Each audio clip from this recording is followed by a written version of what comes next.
everybody. You already know what it is. Happy Thursday. Hope all you Bamas out there are having a great evening. Okay, listen now. Today's show is going to be a little different. Okay, because I'm just a different type of individual. All right. So I got one of my brothers on here, man. Big digital creative space. You already know what it is. I'm gonna bring him up in a little bit, but first, gotta pay the bills out here in these streets. All right. And you know that today's show is sponsored by two people. And the first one, if you know it's so clean, it only can be one people. The Yard Apparel brand. Shout out to my guy, Demetrius. You know, he is a Bama State alum. Everybody can't be perfect. But you know what I'm saying? He made me. He sent me this. You know what I'm saying? Listen, if you're looking for a top-notch brand, okay? Once again, don't put it against him that he went to Bama State. You know, everybody can't be perfect, right? But the Yard Apparel brand, man, listen, top-notch stuff. I love embroidery. I love patches. He got it all. Bama State, Paho State, A&M, 12 fans, Grambling. It don't matter. He got them. Southern, he got it all. Okay? So it doesn't matter what you're looking for, whatever. I actually have that JSU shirt. He said that to me. I ain't pay for that one. But but I'm telling you, if you're looking for some top-notch clothing, make sure you go to the Yard Apparel brand. And everybody at Bama State know, okay? If you're looking for the hot stuff at Alabama State, there is no other place other than the Yard Apparel brand. And also, once again, I only deal with elite stuff. So Elite 15 Coffee. Elite 15 Coffee is also a sponsor of today's show. Listen, Black-owned, veteran-owned business. You want to start your day in an elite way? Make sure you get yourself some Elite 15 coffee. I mean, come on. What are we talking about? Now, listen. Now, I told you, Bamas, that today is going to be a different type of show, right? My guy, listen, my first ever sit-down interview was with my guy. Was my guy, Caleb. Right? He is the owner of 3 Milli Productions, one of the best studios I've been to. I hope he's moved because that parking was outrageous. But please give it up for my guy, Caleb Smith. Scotty. Hey, bro. First off, hey, we did move. It's a parking lot right across the street. Magic City is actually the parking lot now. Oh. So, yeah, it's crazy.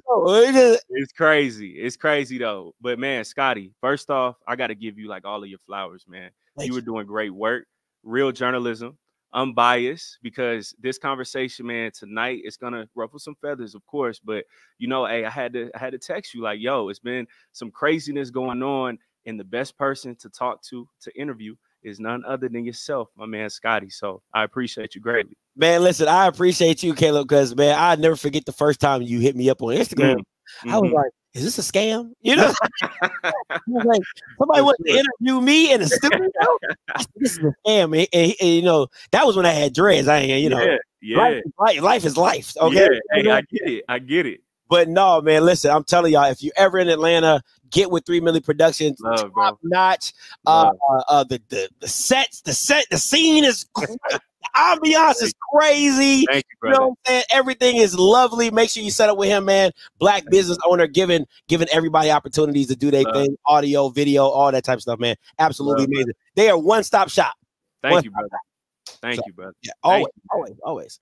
Yes, sir. Scotty. So look, tonight's conversation, brother, is needed, man, because I've been seeing a lot of craziness. And, you know, you've already been covering this as well. But Dion, I respect Coach Prime. I respect the platform, the brand, all of that. However, sometimes it comes a time where a real conversation has to be had. So, you know, while I was scrolling on social media, I'm just seeing a lot of stuff. And I'm like, bro, the best person to talk to, the best expert that there is out there who's going to give it to you real is my man, Scotty. So, bro, starting off, man, when I texted you last week, it was about all the transfers. However, it got worse just 2 days ago, right? Xavier Smith, seeing that whole debacle, that whole story, and then seeing how, you know, Shador, how he basically responded to that of, hey, he must have been mid. I'm like, damn. He must have been mid. That's why we didn't know him, talk to him. So, bro, Scotty, how do you feel about this entire dumpster fire right now that's happening at Colorado? Do you feel like just approaching it and trying to critique it, do you think that it comes off as a Coach Prime hater, or how do you feel about this whole situation right now? Listen, it always comes off as hate because it's always two sides of the coin of everything, right? So some will come off as hate, but the thing for me that I really want people to understand is true journalism. And anybody who's going to take this as a shot is going to take it as a shot. But true journalism sees through the persona and the facade of what Deion is as a head coach. I'm gonna say this very clearly. Coach Prime and Deion Sanders are two different people. I just want to be like he even makes that known, but they are two different people. For sure. But the Coach Prime persona that he puts on, them white journalists are not going for the bravado. And I know a lot of black people might say, well, Scotty, they never seen a black man do what a black man does. Or they never seen a black man in this position and all that. For sure. You ain't won nothing. Like that's it's different when you come in there 8-4. If he would have set the world on fire, coming there 7-4, 8-4, and he big bad, I'm Deion, I'd be like, hey, listen. Yeah, ain't nothing. When you come in 4-8, you still don't understand being humble, being weak, you know what I'm saying? Trying to keep yourself, like, I don't mind the behind the scenes stuff, right? Because that's just good and that's just bigging up the program. For sure. It's all the extra stuff, the stuff on Twitter, coming at the players, not keeping your son in check. Like, it's all those things. So for me, it might come off as hate, but I look at it as like, if it was a regular white coach or a regular black coach, you would still have I would still have a problem. It just wouldn't be as big because it's Deion. For sure. Listen, bro, I feel you. And then too, man, like turnover, right? Of seeing like how many kids are just leaving, people are disgruntled. I get it, kids transfer, but seeing how many kids transfer, seeing that they were like at the top of the list of transfers, I'm just like, y'all, something is not right here. Scotty, you got sources. My man has internal sources. What are people feeling? What's going on with that program in Boulder right now? I'll tell you this. Before the season started, I asked two people that's really close to Deion. I said, what y'all gonna do? We gonna get about 7-8 games. I said, get the heck out of here. They have a internal confidence that they can't see beyond themselves of what they're putting together. And it trickles down to the fans because I'm like, you forget, like, there's not scrubs in your conference. Like, I had people talking about they were gonna win 7 to 8 games in the Pac-12. That's tough. I mean, like, so the thing is, you can't have it both ways, right? You can't say, I'm coming, I'm doing this and I'm doing that. And you get, I don't want to say mollywop, but you lose. You go 4-8, you lose. So now year 2, you're supposed to get better. See, expectations are supposed to happen in year 2, year 3, year 4. Year 1, you're just like, hey, listen, I'm trying to put something together. I want to be competitive. If Deion came in with the mindset, hey, we just want to be competitive. We just want to show we got fight, that we got grit, and we're not going to get pushed around. 4-8 doesn't look so bad because if you look at it, the USC game was close. Yeah, the Arizona State game, the UCLA, like those games are close. Yeah, you can say, okay, I see what I see what he's building. I see what. But when you come in having an expectation, you're supposed to dominate the conference. Everybody gonna want you to lose, right? So it's that mindset. So now going into year 2, I expect improvement. Do I want improvement? Absolutely not. I hope they go 4-8 again. But hey, you a minute, Scotty. I would keep it a buck with you. You already know what it is. Keep it a buck with you. But I expect them to go 6-6, 7-5 because you're improving. Now, if you don't hit on them transfers, you're going to be 4-8 again. Yeah. Because think about it. Think about it like this, Caleb. I want to put it in your thing. If every time you did a podcast, you had a new engineer. Yeah, you had tell people that high turnover rate. You see what I'm saying? Like, if every time you did, there's no consistency. You don't know what that person's going to do. You don't know how they're going to edit the way you want it to be edited, because you can't trust their work ethic. It's all those little things that come into place that you can't build continuity. You can't cannot trust that guy, because all these transfers, none of them you see producing a game. They haven't.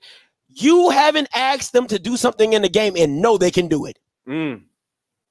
Yes. Yeah. You see what I'm saying? So that's the issue when you keep having all this turnover. Who do you trust? Yeah.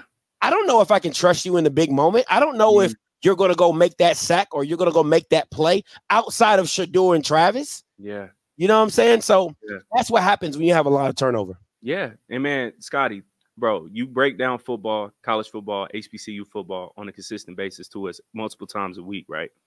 But one of the most alarming aspects, and I saw this from day one at Colorado, if you are building a team with like strictly just transfer kids, right? There's no brand loyalty to the team. And also from the coaching staff as well. And I think right now everything has like somewhat been transactional from start to finish. That's why all the players, they can just hop and leave.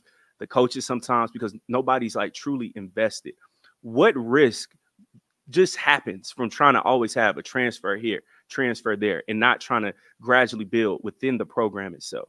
Well, I think the whole college landscape has become transactional, right? So having a guy that is loyal to the brand or to the school is going to be a thing in the past, right? Like you're not going to have a lot of Quinyon Mitchells who stay at Toledo because you honor that the coaches developed him, and you got Alabama trying to throw you a bag, you know what I'm saying, to come and maybe start. You get what I'm saying? Right.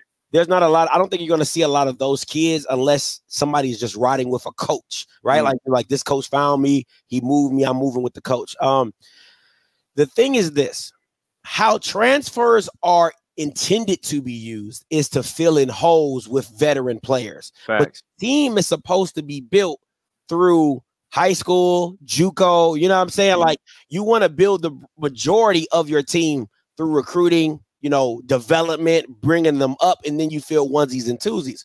Right. Because if what Dion has said this, the portal is full of backups mostly who didn't have a chance to start somewhere else. Doesn't mean you're not good, but I'm taking a risk on you just like you taking a risk on me. So it's a lot of that. So college football has now just become a big free agency. It has. Yeah. If you're hot enough, you're going to be a big free agent. Yeah. And hopefully you're looking for the next big bag, which I don't have a problem with any player who does that because coach has been doing that for years. Right? Lincoln Riley getting up in the middle of the night going to USC. On a PJ. Yeah.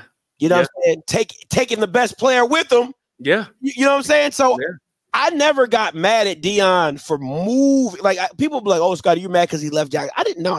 Like that's business. Like at the end of the day, I knew Shedeur is not a first or second round draft pick from the SWAC. It's just not, because you don't respect the competition. So why would you respect the player, right? So he needed to move up to see his skill set evolve. And I'll tell you this: I think he's a better player at the FBS level than he was at the SWAC level because he doesn't have the defense to save him, right? Wow. Like, try to go out and score 30 to 40 points just to be competitive. You get what I'm saying? So you see a different version of Shedeur, but that's neither here nor there. But I think overall, Dion is playing into the fact that the college landscape has changed into a transactional. This is the thing. Where are you buying your players from, right? Are you getting them from TJ Maxx, Marshalls? Or are you getting, Nordstrom's, Bloomingdale's, like, where are you shopping? Because just because I have a lot of clothes don't mean I have a lot of quality. And that's what people have to understand with the transfer portal is, I can get 12 players, but all those 12 players, quality players. Facts. Yeah. You don't have the bag to throw at them like that. So they ain't the highest quality. Wow. The transfer players that you probably get in is mid quality, for being honest, right? So, because if you were that guy, you would be starting at the school that you're leaving from. These are facts. That's all. Yeah. And man, in the comments, one person had said, there's no brand loyalty anywhere, which is true. Because like right now, kids are transferring and leaving. However, though, how do you try to build team camaraderie and somewhat of team friendship, brotherhood during this 2024 era of the transfer portal of, I can bounce. I've seen kids change teams 4 times in college. So like, how can you build team loyalty, but also try to build, your own personal brand as well? You have to have a core group of kids that instill your culture, right? Like you have to have, if it's a team leader, team council or something like that, that has to be really, really good because they are the pulse of your team. They are the ones that are the coaches when the coaches are gone. They're the ones that are, you know, keeping people in line when the coaches aren't at you at the club or in the dorms and all those situations. Right. So the core, and that's what Alabama was so good at, if you think about it, right? Yes. Because they before the transfer portal came in, and then when it got implemented, they already had such a deep high school class that they have been keeping for. So those kids have been riding with Nick for so long, they know the procedure. Exactly. They knew what it was. You get what I'm saying? Like, exactly. You know, and it's the same thing with Georgia. Yeah. And Kirby and Sarkisian in Texas, right? You have a core group of players that you've had for 2 or 3 years that are now your culture pushers throughout the locker room. Hey, this how it. I remember I was watching an interview with Jordan Davis, who got drafted by the Eagles, and a recruit was walking in, and Jordan Davis said, "Listen, yeah, I know we win a lot, but if you not willing to work, don't come here." He told that recruit, that's what you need. Listen, bro. Hey, listen, I'm gonna keep it real with you. If you're not willing to work and put your body on the line and put the effort in, don't even waste your time coming here. It's a standard. That's a standard. Yeah. And that's what you need from players who've rocked with you year in and year out and seen that program grow. When you keep having this quick turnover, your culture gets reset. Other than Shador and Travis, right? And we don't know how vocal or non-vocal they are. But let me ask you this. Yeah. You can be Shador and Travis at Jackson State, winning year after year, and then you bring in new people and tell them what to do. You just went 4-8. I'm coming from a team that went 12-1. Sheesh. I'm coming from a team that went 8-3. What you gonna tell you? You don't know what winning look like. I came from Michigan. I came from Ohio State. I came from Texas. I came from wherever. And at a high level, at a very high level. Yeah. So they already come in with the mindset. If you start seeing stuff that's wrong, you like, man, we didn't do this at Ohio State. Like, why they? You see, that's the stuff you bring in when you bring in a lot of people into your building, because there's a lot of coaches that they'd have came from, and now they're looking at your dad. Why?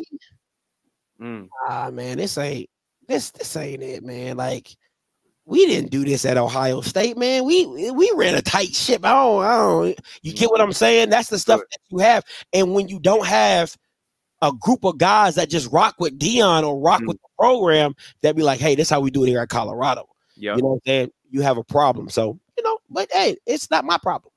Listen, I get it. Hey, but you love talking about it. So look, that's the funny part about it, man. So basketball season, right? Everybody talks about Miami Heat. It's the culture, right? Or whether it's the Boston Celtics, they got all the banners. Everybody talks about it's the culture here. It's the culture here.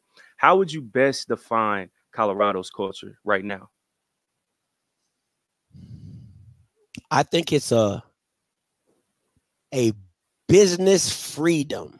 Like, it's not a football culture, I wouldn't say. I think it's like a business culture, right? Like, it's like we about business, but financially not football business. Got it. Because of just how Dion, like the name, the social media tags on the jerseys, right? Like, it's all individual, which I have no problem with, right? Right. Everybody gets their shine. Everybody gets their opportunity. So it's just like everybody's building a brand. It's that type of business. It's a branding business. It doesn't feel footballish. It feels more like of branding, which is what you there's a line in Remember the Titans. And he says, attitude reflects leadership, captain, right? You know, when he's talking to the white boy. Yeah. And that, to me, is what Dion is. Dion has always been marketing and branding. Right. So why wouldn't his team be the same way? You see what I'm saying? So that's why that vibe comes off for me of just like individualism and branding and all of that. So. Yeah, I feel you. One transfer that super alarming to me. You know, everybody talked about Kamani, of course, because that's a 5-star. But Dylan Edwards, man, you're talking about a young kid that's been around Prime since he was a kid. And then out of nowhere, he leaves, right? And then I see Uncle Neely talking about him and competition, afraid of competition. I'm like, what are you trying to insinuate here? Because just last year at TCU, Dylan was balling, going crazy as a true freshman. All training camp, going to the crib, well off. Bucky, he was showing it, bro. Dylan every single day was going to the crib, speedster. But then I felt like in the middle of the season, really, they're trying to use him for like power runs, things like that. I'm like, yo, he's a smaller back, Austin Eckler type, scat back. He can catch out the field. He could do quick bubble screens, flares, things of that sort. But, when you're trying to run him up that A gap, bro, that's not him. What do you think went wrong with Dylan, and why did it go so wrong, or how did it get so wrong that he just says, yo, I'm out, I'm leaving? I think it's two things that went wrong with Dylan. Scheme. I think scheme just wasn't a great fit. Like, they're not trying to run the ball the way that he needs them to run the ball. He's not, right. I don't think Pat Shurmur's like, people will say Pat Shurmur loves a zone read and zone run, but I don't know if that's Colorado, right? Like, I don't know if Deion's going to say, yeah, let's do this zone read. And listen, man, I think it says something when somebody who's known you his whole life chooses you over Notre Dame, and then the next year is just gone. Right? Like, it was a reason he chose you, because he trusted you for a reason. And then he jumps into a portal. Maybe it's for money, which is it's not. I don't have no issue with that, because that's the business that we're in. For sure. But I would my thing is like, I don't want to be in this again, because he was underutilized. And I don't listen. I called Bucky myself and told him this. I said, and whoever's watching this, I said, Jimmy Horn should have been sat down and replaced with Dylan Edwards in the slot. Yeah, because Jimmy, man, he had a lot of drops. I'm going to be real. He had a lot of drops. You put Dylan Edwards in the same position, because all Jimmy Horn ran was seams. Intermediate routes. Yep. Yeah. Dylan Edwards could run that. Yeah. He can do jet sweeps. He can do all of that. And to me, I think he's more explosive than Jimmy Horn. Right? So I'm like, you might as well just swap them out and didn't have another back, and then use Dylan as a versatile kind of guy. You see what I'm saying? So Dylan can't catch. Did you not see the Somebody said Dylan can't catch, bro? Hey, all that they was using was on the bubble screen. You see what I got to deal with? Yeah, listen, I get it. So I would say that, and let me say this. I think Kansas State, even though the former coach that coached the Darren Sproles and all those type of backs, he's gone. And then they got a North Dakota State guy up in there at Kansas State. But that's they believe that style, like running the ball. He's had those type of backs before. He knows how to use those type of guys. So I wouldn't be surprised if you see Dylan Edwards not in a 3-down back role, but that's very versatile, right? Like Dylan's the type of guy, he just got to be on the field. Like, I got to find a way to get you on the field. It was too explosive, right? But that's the lack of creativity that you see from a Colorado staff that I think you might see from somebody else, like a Kansas State or Cincinnati or Notre Dame or whomever, just to kind of use him in a variety of ways. So I believe he just didn't want to see his usage and percentage just keep going down, and them not using him the way he felt he could be used. Facts. Creativity, right? Perfect word. Sean Lewis, man, last year, that offense was so predictable. Like, on 3rd and short, I knew exactly bubble screen is coming. A drag is coming. So then I'm like, if I was a kid on the opposing team watching film all week, bro, I'll be flying around, because I know, because people at the crib know, right? Why do you think the scheme, creativity, all of those factors, it was just so minimal when it came to CU's offense last year? This is what happens when you hire white boys and just think, oh, he's smart. They're great.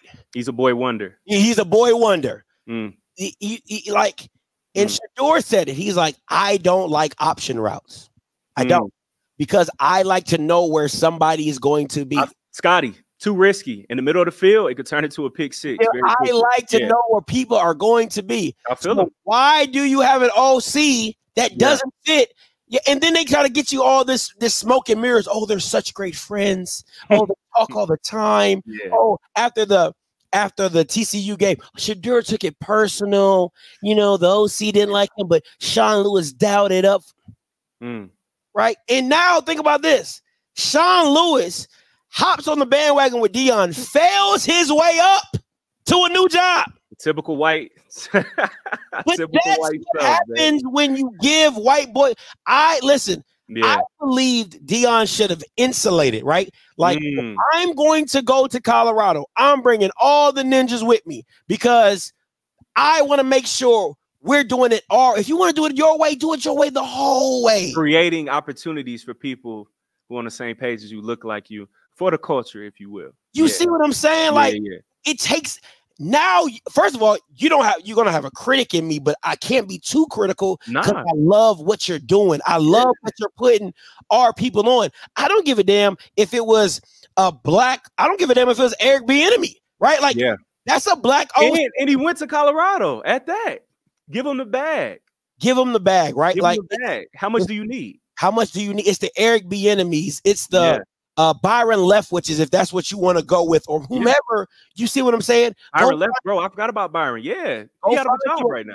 Come on, go find a black DC, right? Like, insulate, right? And the thing about Steve Wilkes. Insulate. Steve Wilkes, that's a big one. Insulate, right? So that you can have people around you that, hey, Deion, we gonna just do. Hey, we gonna put on for us, right? Because at the end of the day, my success is your success. Everybody eats. Everybody eats. If a white man, and only pretty much white people could do that, fail up, your office, you get demoted, and next thing you know, you're a head coach at another Power 5. He's a genius. Come on, man. Come on, man.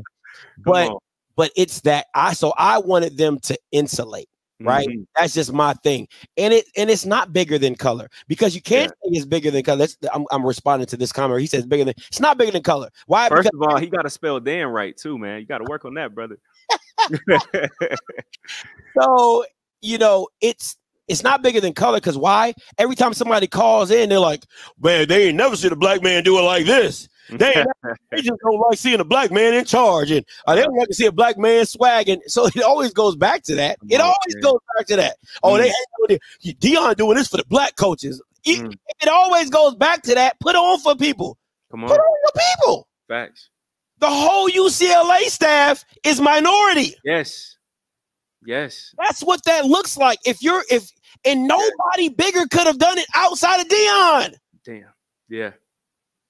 What you gonna tell him? Colorado was irrelevant until he stepped down. What you gonna tell me? I'm the only reason you own primetime television. Jeez. So if you want to talk about leverage, that's when you have it. When I'm instrumental in changing your whole program. They thinking about adding a baseball field or bringing baseball back because of the money Deion done made. Typical fraction, man, of us coming into white establishments, making them relevant again, generating income and revenue. And then they use that same revenue to constantly keep building those same white institutions. And Scotty, I think Deion, he has to be very careful, because we've seen this happen before. Of you come in, all the clout is there. Social media is going up. Enrollment is going up. Endowment's going up. But if they keep losing, and Scotty, man, I tell people this, if they keep losing, white people, when it comes to us, it's always transactional. And yes, I know with us sometimes, with us as black people, we can be bad towards each other. I get that. But especially when it's black and white, it's beyond transactional. Absolutely. You can see during those Booster Club meetings, the award shows, all of that stuff that's held in Boulder, how they stare at Bucky when he's wearing his chains, how they stare at Shador, at Travis. It's all transactional. So if Prime comes out and they have another 4-8 season, and then that's followed up with another 4 to 5, 6 win season, they're going to start having those conversations, man. So how much time, Scotty, do you think Coach Prime has? Do you think he has 2 more years of just trying to transition, or how much time do you think that he has on his clock? Let me answer the question. Shout out to Coach Hayes. If y'all don't know Coach Hayes, go to YouTube, Coach Hayes Football, big time YouTuber. How much time does he have? I'm gonna give you 2 scenarios. My scenario is he leaves after Shador is done. Straight Tim Duncan. I'm gonna walk off in the sunset with my Tim Duncan, right? So that's just me personally.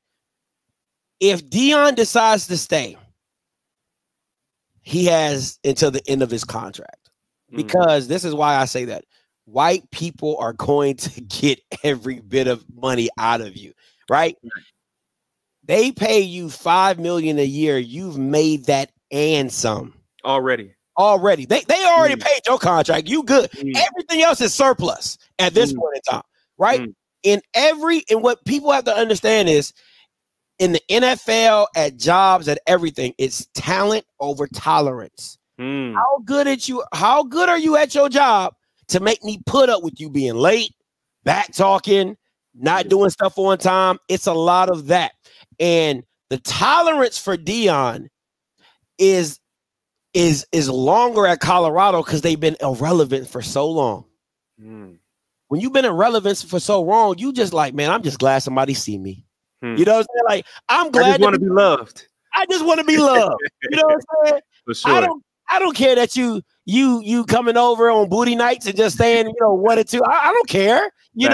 Just show me some love. You get what I'm saying? And that's where when you have more established programs that would have get rid of Deion just because they don't want the headache of all the publicity and all the stuff and all this stuff that comes with Deion, right? So, but when you got Colorado's okay with the booty, with the booty call. Hit me up, 1 o'clock in the morning, right? And that's what it's about to be. It's about to be a smash and dash. It's about to be Shador and Travis get drafted, and then they out. Sheesh. You get what I'm saying? So, I think it could go 2 ways. Deion either leaves when Shador leaves because he's ill and tired, or he finishes out his contract and Colorado's like, hey man, cool. But I'm telling you this, Caleb, mark my words. Colorado will be it will be like, I don't know if anybody's seen Baltimore. Like if you haven't been around Baltimore, like any city, Baltimore, in certain parts of Baltimore, it looks like a third world country, like just abandoned roads. That's what Colorado is going to look like. It's going to look like an abandoned town. Just because Deion is like a locust, right? He like his whole brand is like locust, right? The only thing that saved Jackson was because Jackson already had its own fan base. It already had its own tradition, ecosystem, if you will. There you go, right? That they eat off of. So they were going to survive anyway. Yeah. You take a Deion and put him in the middle of nowhere, make it relevant, and everybody, it's like a gold rush. Everybody runs in to get the gold. And then once turns into a ghost town. Turns into a ghost town. And that is and think about this, Caleb. Who's gonna want that job after prime? Nobody wants to follow the main act. Nobody wants to be the opener either. Yeah. Dang. That's tough. That's tough, man. Turnover 2, man, with the coaching staff, seeing Sean Lewis leave, offensive lineman coach leave, defensive coordinator. That same standpoint about bringing folks from Jackson, HBCU level. Bro, Coach Thurman, he had Jackson State's defense elite. Why wasn't Thurman the head DC, Scotty? From what I was told, is that they wanted him in he wanted a consultation role, and they wanted to put him in a consultation role, kind of like just overseeing and things like that. Yeah. Now, me personally, I think Deion didn't trust Dennis Thurman. And his listen, I really it doesn't make sense though. I believe Deion thinks the white ice is colder. I'm just giving it to you straight. This ain't nothing that I've heard. This ain't I just feel, because you're telling me Dennis Thurman did it at the highest level. That's all you brag about. Oh, we NFL coaches, NFL talent, NFL years. He's called defenses at the highest level. You telling me he couldn't call your defense at Colorado? At Jackson State, y'all was what, top 5? Number 1 FCS at the time. All they did was press man, and I don't know if he think Dennis Thurman couldn't be creative, right? But it just didn't sit well with me that you would kind of put Dennis Thurman on the backside, hire this white man in, and he just be complete ass. I mean, and he gone. It was terrible last year, man. Come on, man. I just feel like Deion thinks white ice is cold. I really believe he breeds that, because you can't tell me. My grandfather used to always say this: ride with the horse that brought you to the dance. Yeah, it's reliable. You know what I'm saying? And my grandfather would say that to my cousins with, like, if you got a girl and you cheating on her and she was doing you right, my grandfather would be like, Ride with the horse that got you with the dance, got you to the dance, right? Man, you got to ride with the people that got you there, right? Because you wouldn't have had the success. You wouldn't even be able to go to Colorado if it wasn't for Dennis Thurman. Let's be real. Like, that's the thing for me. Dennis Thurman and what he did for your program and coaching with you got you to Colorado. Elite. And then he gets on this stage and then you shelve him. I don't like, and don't get me wrong. I know Deion's a very loyal guy. He is a very, very loyal guy. Like, solid, yeah. Man, he's a very loyal guy. But yeah, that really just didn't sit well with me. That's just me personally. Yeah, prime, greatest DB of all time, greatest cornerback of all time, top 10 NFL player all time. But man, something that I was just baffled by last year. You have all this experience on defense. Why was the defense so trash last year, Scotty? Like, it was bad. It was horrible. And it was the thing that makes it. It's not that it was just bad. They didn't make adjustments. That's what makes it even worse. Hold on. I got to pause you because that was about to be my very next question. Because I already know, hey, about to go in. I'm just about to ask you this then right now before you start going crazy. I think Coach Prime, and again, I respect Coach Prime, amazing, but this conversation has to be had. That Stanford game, I firmly believe that he lost the team with the post-game presser. Good. And during the game as well, because it was the same mistakes that we saw from that Colorado State game. We see one receiver take over the game, and there's no in-game adjustments, which was the same critique from the Celebration Bowls. When it counts, like what they say, when it's nut cutting time, when it gets real, people are running the same schemes over and over and over all game. So I pose to you, Scotty, why does Colorado's coaching staff, the same way at JSU, why do they struggle with in-game adjustments? I'll let you go crazy. It's coaching. It has to come down to coaching. It's either it's a thing in coaching. They say it's either something you coach or something you allow. That's a big thing in coaching. Something you coach or something you allow. Or you feel your players cannot make the adjustment. But this is my thing. If you have the high level coaching that you say you have, because you listen, guys, you can't straddle the fence with me.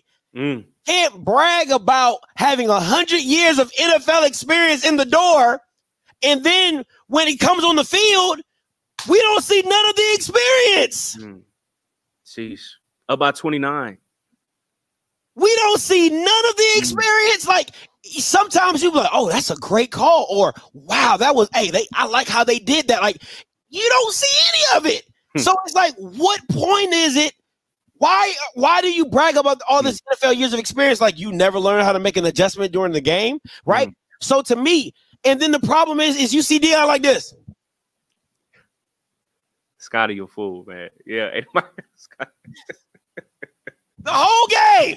The whole game. Yeah. It's real tough. You're one of the greatest defensive players to ever touch the field.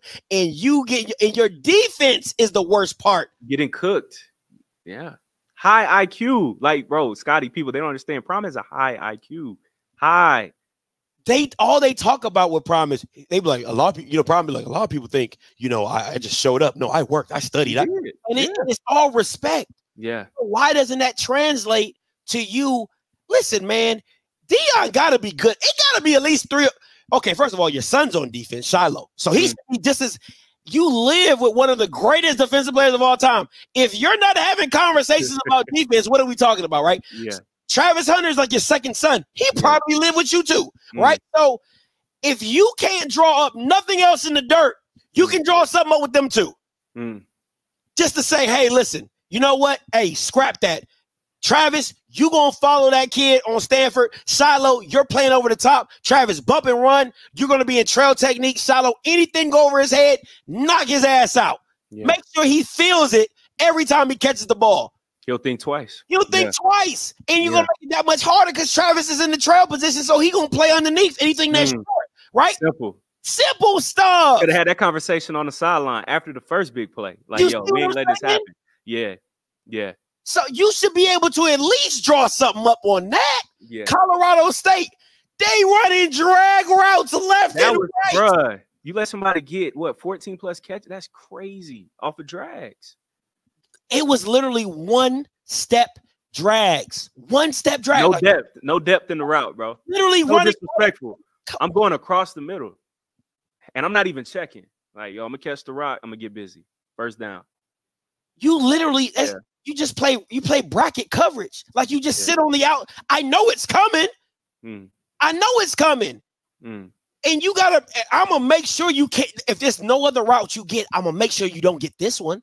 I can drop my DN into the flat, right?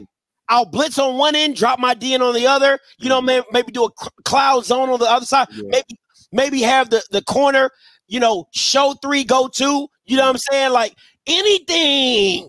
Yeah. It just shows you the lack of coaching, because all I'm gonna say is this: there gotta be some.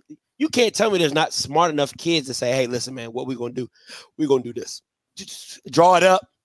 Hey, go run it. Go run it. That's it. That's it. And you, all them NFL years of experience, and you can beat by drag, like you can beat by drag routes, bro. Yeah. But let me see. This is the stuff that people don't want to talk about. If Nick Saban got beat with just drag routes, I was going to ask you that next. You know what I'm saying? Y'all would call him an idiot. Kirby Smart, what are you doing? It's this, bro. How about this? A step further, bro. Let's talk about Madden. If y'all were playing Madden online, which most of y'all do, if I was running the same play against you, I would call you trash. This is the thing. You can't. Let's not act like if Kirby, Nick, Ryan Day, Jim Harbaugh were getting beat by the same exact route, how people would not judge them in their coaching ability. But when it comes to prime, he don't got talent. That's what when it comes to prime. Oh, they don't love the game enough. Wow. Yeah. Oh, okay, prime. My bad. That's all. That's my fault. They don't love the game enough for them to make adjustments. Got you. I get it. And Scotty, I love prime, but bro, that line, it irks me because I'm like, no, those kids, man, they do love the game. You can see the passion on the sidelines. You can see the passion during practice. Bucky, he does a great job. He captures all of that stuff in between, during the weeks, all of that. Somebody commented, and I was just about to ask that as well, about bringing up great players who couldn't coach, right? Whether it's Magic. Larry Bird, somebody said Larry. Put some respect on Larry Bird's name because he pushed Jordan to 7 games in the Eastern Conference Finals. So I don't think we can kind of say Larry Bird, and he took him to a finals when he coached the Pacers. So, however, though, do you think it's true that great players sometimes are so great that they can't break it down? Shannon Sharp even said this, like, yo, I couldn't coach because I can't make you be great. Nick Saban was probably trash growing up. He's small. Kirby Smart, undersized, but he's a great college football coach. Legendary. Jim, he was okay in the league, but we don't see Tom Brady as a head coach. We don't see Peyton Manning as a head coach. So do you think that great Hall of Fame talent players just can't coach young kids up? I think there is a part of, I think it's a part of greatness that's just hard to explain, right? Because some people can explain it, but then some people, my mom would always say, common sense isn't common to everybody. Yeah. But this is the thing with common sense. How do you view it? How do you view common sense, right? So if I think you should speak before you get into a room and you don't, well, I feel that's common. You don't, right? So it's how you view things. So it's the same thing with greatness, right? It's like, I feel you should do this to be great because I did that. Well, maybe I don't want to do that. You know what I'm saying? Maybe I don't need all of that to be great. Maybe there's more. I have more talent than you did, so I don't need. You can't. There's no recipe for greatness other than talent meeting hard work. Now, how much is very. Some people who were less talented worked harder and they just grinded it out. Right. Some people are super talented, didn't need to work hard. And then you got the people like Michael Jordan who just on the grind. You got people like Tom Brady, or Tim Duncan, or those uber, like, I gotta, my talent and my work ethic is just super high, right? So it's a lot of those. Like AI would be a great example of talent and not a lot of hard work. You know what I'm saying? Like it's not that Kobe. You know, everybody, Kobe, hard work is like hand in hand, right? So you gotta it's all about how you build that recipe. Listen, man, I think Deion is a magnificent coach. And what I mean by that is he has a ability to galvanize people like nobody's business. Because the reason is because one, he understands the culture. Two, he can teach you, he can show you what it is to be yourself. Good, bad, or indifferent. He can show you that. And three, he has the accolades to back it up. Facts. You see what I'm saying? So there's things about who Deion is that is naturally going to be great at bringing a team together. Now, making all the intricate dissecting parts of coaching, I don't think he's that good at that, right? Like it's like people who are great CEOs, but they can't do one thing very well. You know what I'm saying? Like, hey man, listen, I could put this whole thing together, but don't ask me to go videotape nothing. Don't ask me to go, you know, say edit something. No, I can't. You know, I don't want to do all that. So I think Deion is a great overseer. Like he's a great CEO of a program. Because he's going to promote it, market it, galvanize it, make you feel like it's everybody against us. So all we got is each other. But listen, Deion's kryptonite is losing. When you put winning in Deion's program, it's like the Energizer Bunny. It can't be stopped. It's a fuels the machine. Ooh, it is a momentum you don't want to see coming. Deion wins at this level.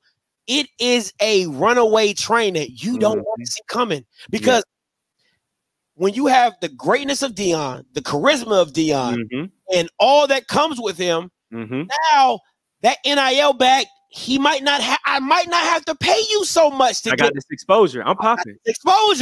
I'm popping. I'm hot. Everybody gonna be at college. You might see The Rock and Cedric Entertainer and Toby Nquigwe and Lil Wayne and J. Cole and Kendrick. They all gonna Drake. They all gonna be here, right? So that's the part of Deion that is the scary part. Is if he wins, it's a train you will never stop until it's unplugged.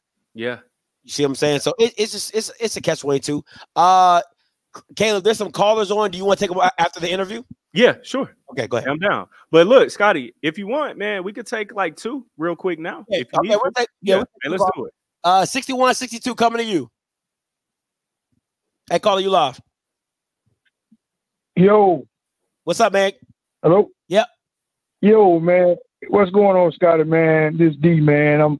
I just want to fill in about Coach Prime, man. You know, it's so sad, man, that these guys, you know, going at Coach Prime and about how he go about his program and how he does things, and about Coach Prime, like this guy with Coach JB Show, he's never been a head coach. He don't have no head coach experience. He gets to a Power 5, but nobody said nothing about Trent Difford, who went straight from high school to a group of 5, and nobody said nothing about Trent Difford. I didn't hear Coach JB or Big Smitty talk about this guy, about his experience, but Coach Prime, he got to get bashed. I mean, these guys got to call it spade a spade. Oh, every time Colorado loses someone, Colorado loses. Colorado. They act like Colorado won a championship. Georgia lose 18 transfer last year. Did anyone say something about that? No. Alabama lose them. Anyone say something about that? No. So, man, it just need to stop it, man. They need to stop it. Okay, let me respond to you real quick, because you have some credibility in what you're saying, but you're missing an overall faction. The Alabama transfer is because you lost the greatest coach of all time. Can we say that? I mean, you lost the greatest coach of all time. No, I'm not talking about. That's what I'm trying to say, Scotty. Listen, look, I'm not talking about the greatest coach. I'm just saying my biggest thing. We'll get off Alabama. What I'm trying to say.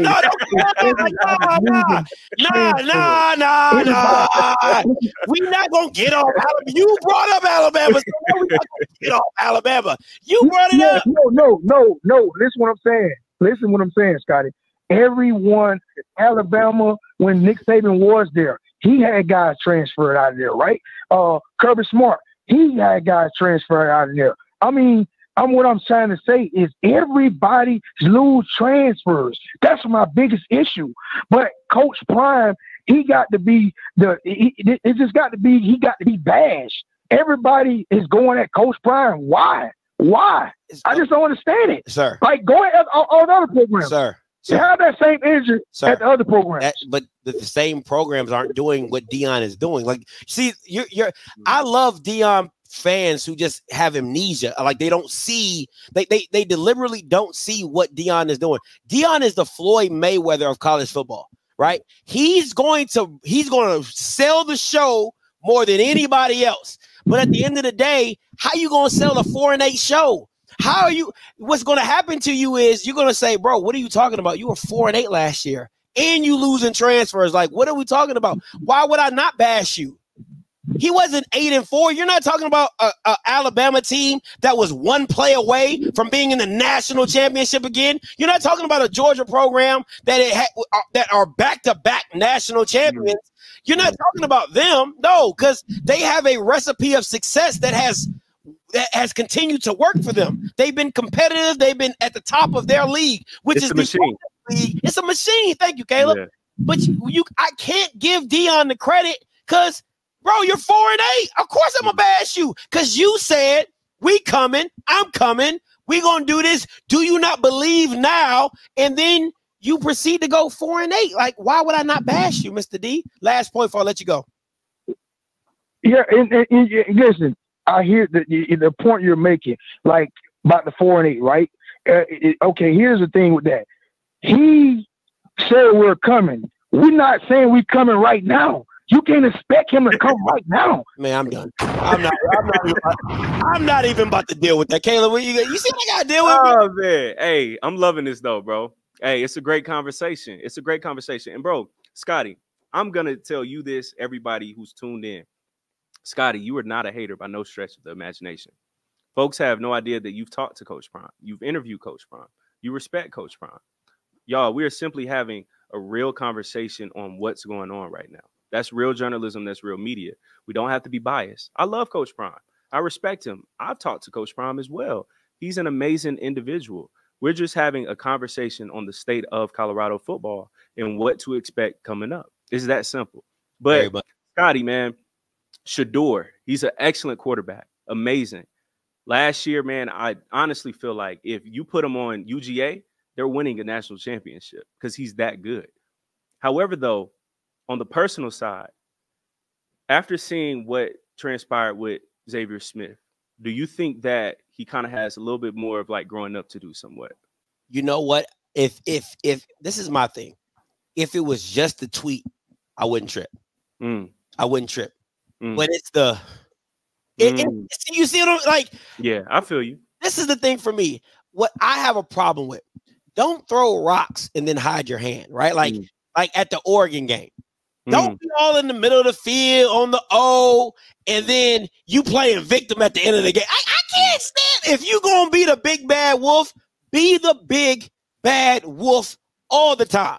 Be the big bad wolf all the time. If that is who you are, then be who you are. Like that. That's my stickler with Shedeur, right? Like the tweet by itself, I don't care. He probably was mid at who knows? I don't know. We don't know. So he probably was.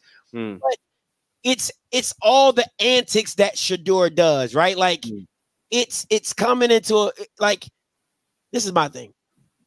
When you win, you come into the press conference with all the jewels. When you lose, you ain't got all the change. Like it's just like it's little things that I'd be watching. I'd be like, I ain't a fan of that. Just be that. Be that. You know what I'm saying? So no, my thing is this, right? You know, I love agitators. That is just, I'm an agitator. So I love people who agitate. But don't agitate and be like, no, I'm not an agitator. Like, no, yes, you are. Yes, you are. Just be who you are. So I don't have a problem with that. I think people love Shedeur. Like, I haven't really heard any player talk bad about Shedeur, if I'm being honest.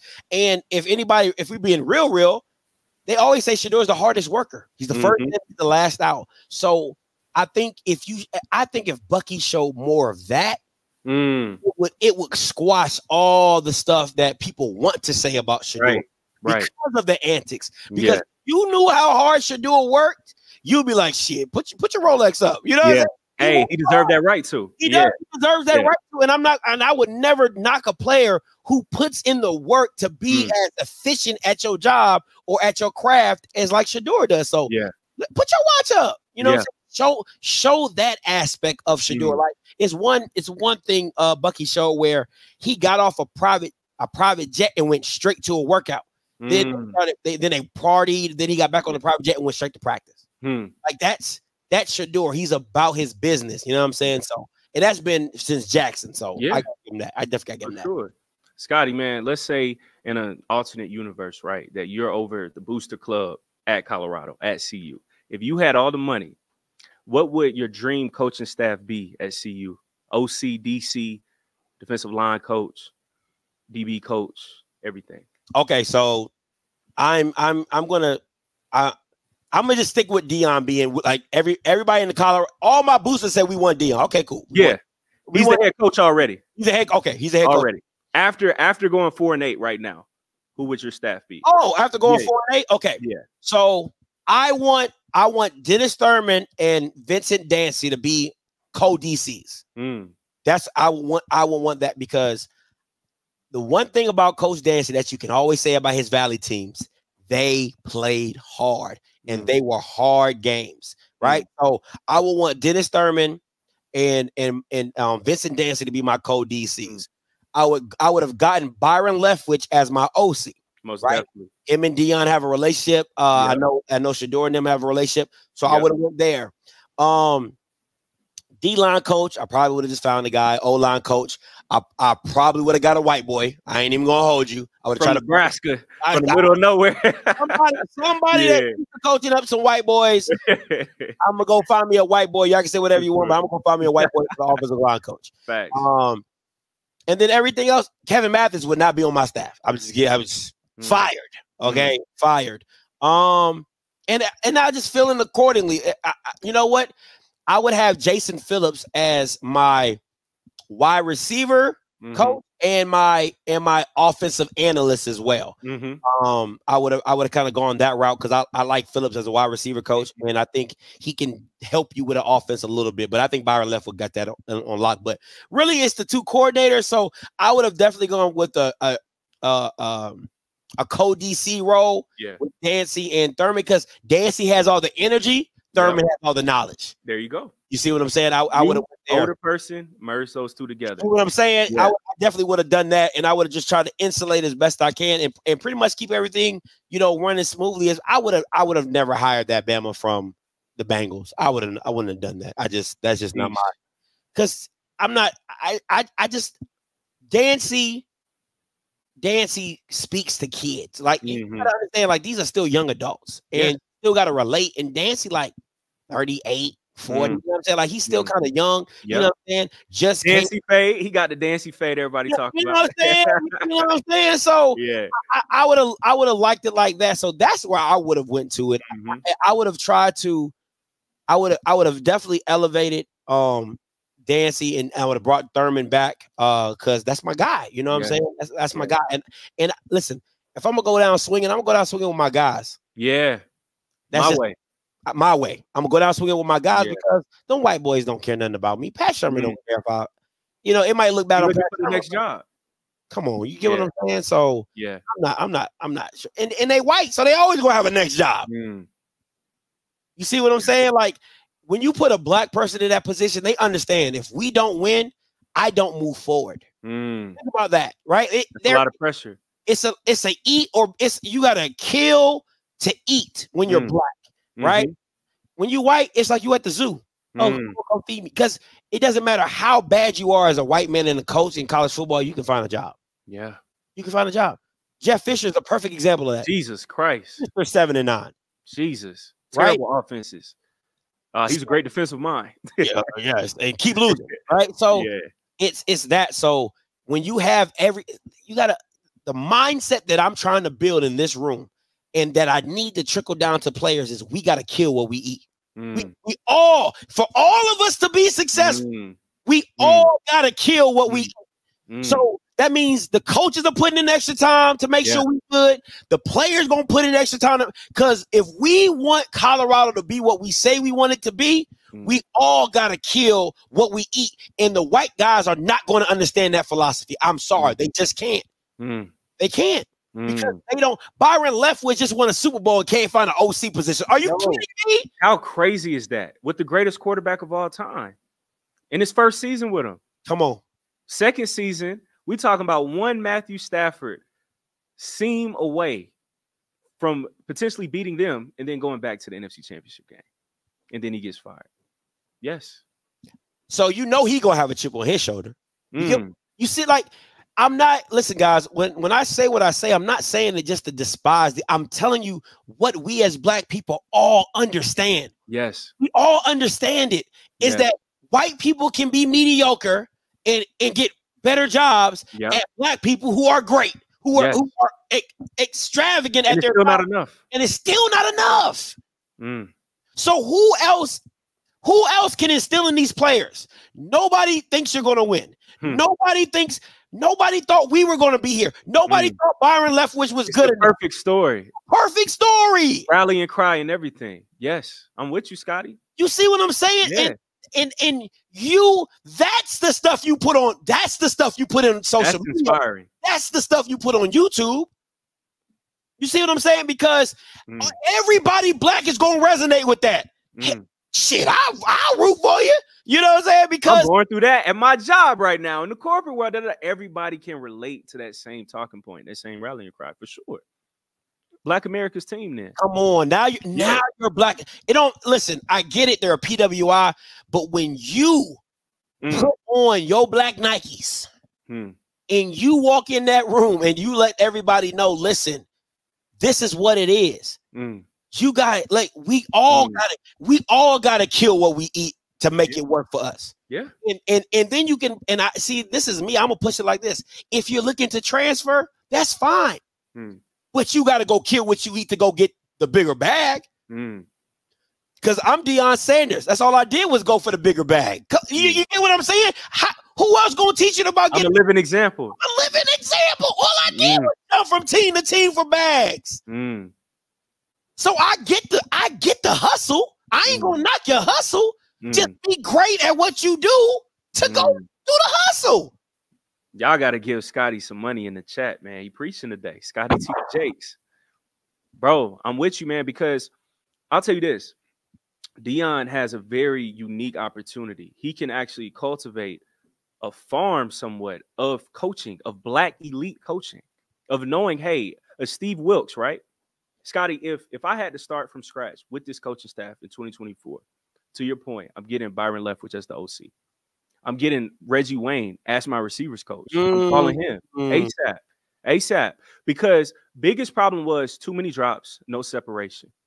I got to get with elite receivers ASAP. So then, man, Shador, he can really go crazy this very last year. Because now we got elite receiver play out the rip. DC, Steve Wilkes, you have a man who is on the open market right now who coached a team to the Super Bowl. And lost his job. Crazy. With the Panthers, he turned that franchise around mid-season, one game away from the playoffs, but they lost to Tom Brady that year, which I'm cool with. It's Brady at Tampa. Before that, at Arizona, he only got 1 year. We got coaches like this, NFL experience, who are great, who don't have a job. And I'm like, yo, Colorado, y'all can change that, fulfill those roles. Now you got Byron Leftwich. Now you got Steve Wilkes. All of that, bro, it can change, man. So transitioning points, right? Cormani McClain, right? Cormani, you talk about a kid who was a big-time high school football player, talking about 5-star rated. What went wrong? Because from seeing a kid with Gilly, with Wallow, announce it, it was great marketing, great on the social media team, to then seeing him less than a year later, he's leaving. You know, we've seen him get called out by Coach Prime about his work ethic, you know, having to be focused, which all could be true because I could see that. You know, he showed up to camp out of shape, which I was like, uh-oh, that's a bad sign. Yeah. But Scotty, again, you got sources. What went wrong with Cormani? What went wrong? Okay, so I'm gonna give you my thoughts, and then I'm gonna also give you what I was told. Yeah. My thoughts is I really don't think that Dion really talks to a lot of people. Right? Like I really don't think like he really bonds with people very well. Like Right. you know, if you're not a Travis and kind of like, oh my God, you're my savior. Like it don't really work well for a lot of people. But on the flip side is that everybody that I talked to from the staff was like, Scotty, the kid just didn't work. Didn't work. He wanted a lot of stuff that didn't work. And it's somebody on staff that I'm really close with, right? And he was like, Scotty, listen, man, I ride for my Florida guys. I ride for him. He said I couldn't stand up for him. He just wasn't that guy. He didn't put the work in. He was late to meetings. He missing meetings. He buying a car. He buying jewelry. Like you're getting all the perks and benefits of the money that we're paying you. Yeah. But you're not putting in the effort on the back end. So I don't know if Kamani was like, man, I'm over this. I don't like this. So he just kind of like, hey, whatever. But that's what I have been told. For me, I really just don't think Dion's not for everybody, man. He is not for everybody. He really is not. It's an acquired taste. If you really there and you deal with him on a one-on-one, because clearly Dylan Edwards known him his whole life. He did. So I think there's a little bit. I didn't hear that. I didn't hear that about Dylan Edwards about him not working. I didn't hear none of that. Yeah. But just for Kamani in itself, it's just like, yo, he was just and for what I was told, like, Scotty, listen, man, if you wasn't going to class, we don't give a damn. You know what I'm saying? Like, we can make that. Listen, they was like, we can make that shape. Yeah. But you can't be not going to class or not doing what you're supposed to do and getting drug on the field. Like if you should be watching all the film then. Yeah. You gotta be that guy. If you that guy, they'll make all the other stuff go away. You get what I'm saying? Because we need that guy. Yeah. But they said, Scott, he wasn't even that guy to be like, let's like jump through hoops and all. Said, he wasn't worth the headache. So they said they let him go. And man, to that point, Scotty, growing up playing sports, especially football, we would encounter kids, when you get older, you'll say, yo, he has bad character flaws. And the first thing that's going to happen, what these kids don't understand, when you go to the next level, especially Power 5, everybody's Cormani. Everybody's you. Yeah. And if you do not come prepared, you will get cooked. Yeah. Starting in practice. And you will never touch the field because if you're getting cooked in practice, they can't trust you on the field. Can't trust you on the field. Scotty, how can these young kids, especially now, because, bro, these kids now got Instagram. They got Twitter. They can go viral, post a highlight tape. Coaches, man, they ain't even got to go to the school no more. They can just check you out on Instagram, on YouTube, on your highlight tapes. How can these kids come in humble, still confident, but come in humble, ready to work, and not, oh, I'm the man because I've been the man so long since Pee Wee League that I never had to work? How can these kids come in and not end up like this where you're just stuck in the transfer portal?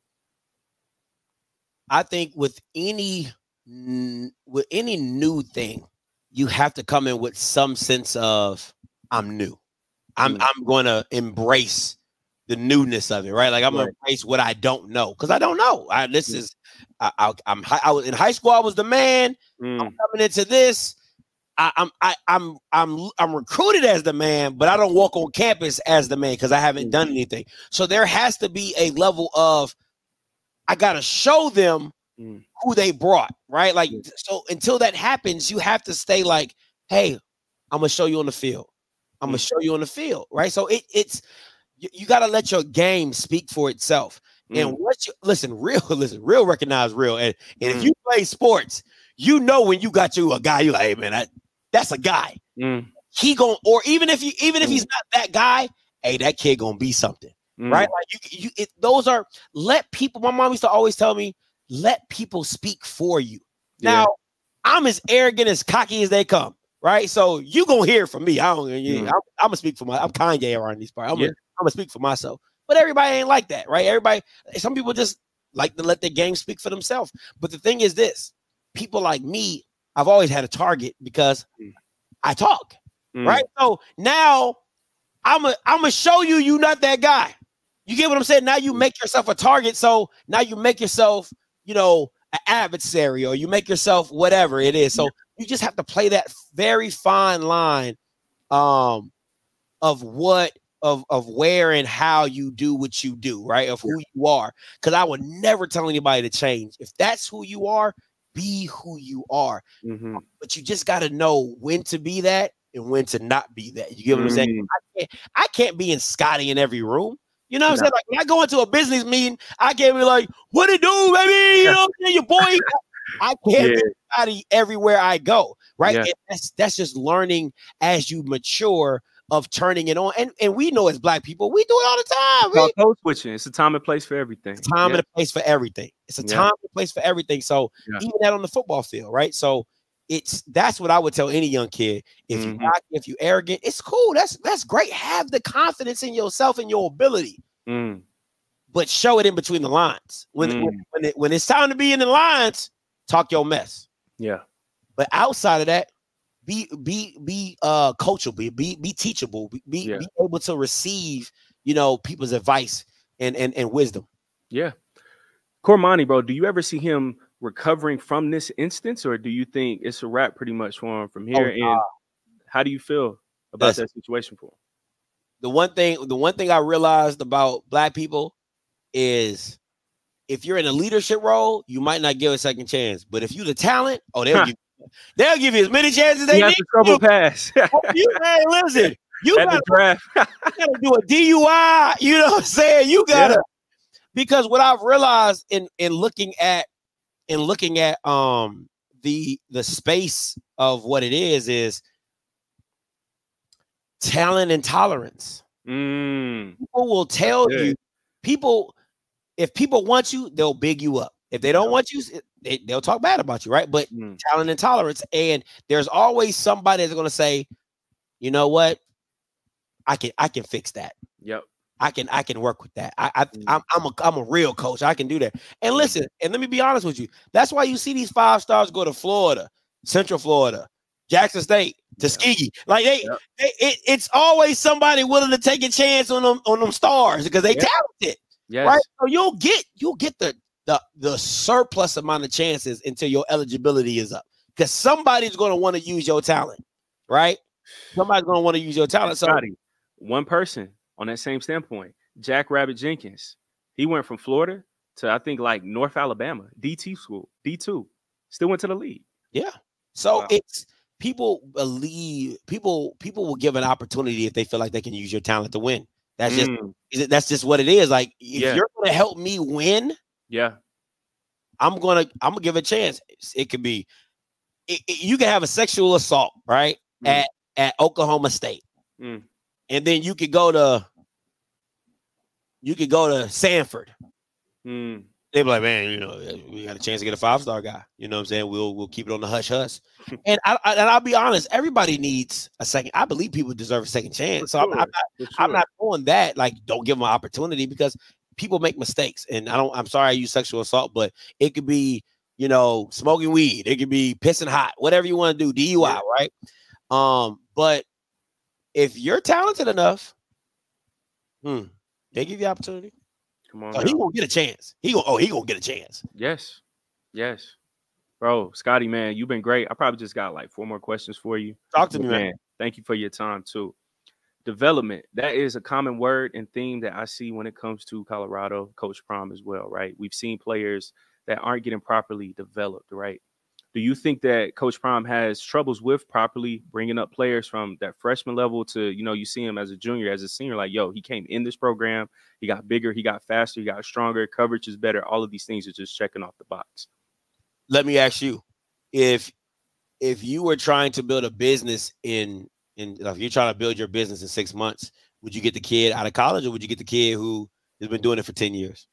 I got to get the kid who's been doing it for 10 years. Especially if you're trying to get it off the ground quickly. You get what I'm saying? Like listen, like I know Deion don't develop because he don't have the time to. That's not his long-term. He's too busy. He's too busy. That's real. You know what I'm saying? Like Steve Jobs, you don't see him at the factory making the phones. He can't. Yeah, he can't. Right? Yeah. And for him, it's like, listen, I got a short amount of time to get here. Yeah. To get there. Yeah. I got a short amount of time to get Shador from here to there. Travis Hunter from here to there. Right? He's not trying to be DBU. that ain't Deion's forte. He ain't trying to be DB. Yeah. You like, hey, listen, you come here. Yeah. You come here. That ain't Deion's. That's not his prerogative. So I don't blame him. It's just I look at it like this. You get what you get. Like, don't get mad when people say you don't develop, because it's true. You don't.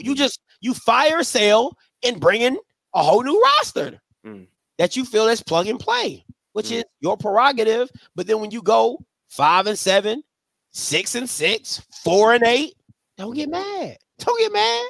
Yeah. Simple. Bro, Nugget was one of my favorite players, man, to watch. The frame, the skill set, the speed, knowing that he was one of the top JUCO athletes, and he could have gone to Georgia. I'm from Georgia, so, you know, potentially seeing him there, that would have been fire, because, bro, he would have been a first-round draft pick. Easy.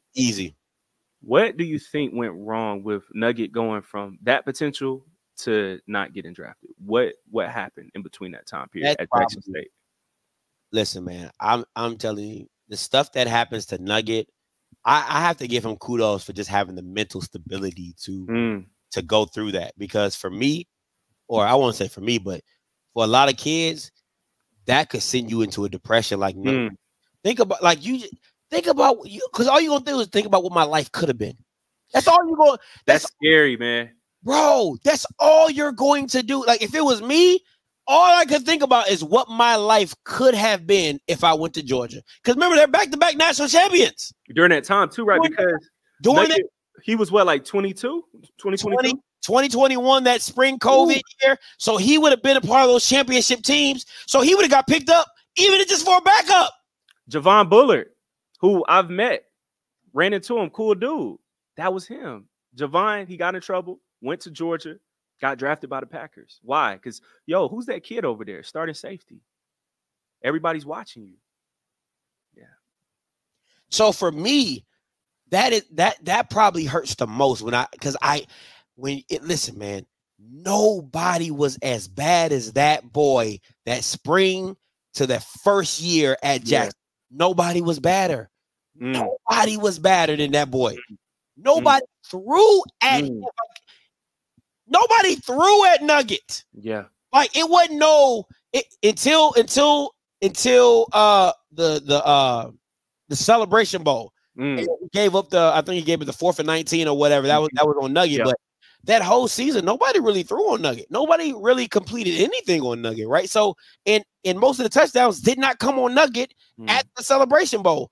So, to me, that one really hurts because, one, he's DMV, and you know how I feel. DMV, you're good.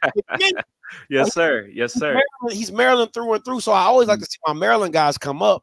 And listen, that's just a tough kid, man. Like, listen, I'm telling you, Deion would have had to come see me. I would have stumped on the rest of them 3 toes, boy. I would have A-town stomped on the rest of them toes, boy. He would have had to come see me. That right now, I would have been lurking. Yes, sir. Woo. Yes, sir. That's different. You were mad, Scotty. Scotty, as a father, right? Let's say your son, we're going 20 years forward in time, or, rather this, let's say that right now, your son is 18 years old. He's a 5-star. Coach Prime comes to the crib and he sits down on the couch to talk to you. What list of questions would you have for Coach Prime if he was trying to potentially recruit your son? First of all, he probably not gonna be at my house because you know who I am. You know what I'm saying? Like, he probably not gonna be at my house. Like, enemy lines. You know what I'm saying? Yeah. He be like, who? That. My first question would be, what are my son's weaknesses? And let me tell you who I got that question from. Shout out to Nugget's dad. Nugget's dad asked Penn State.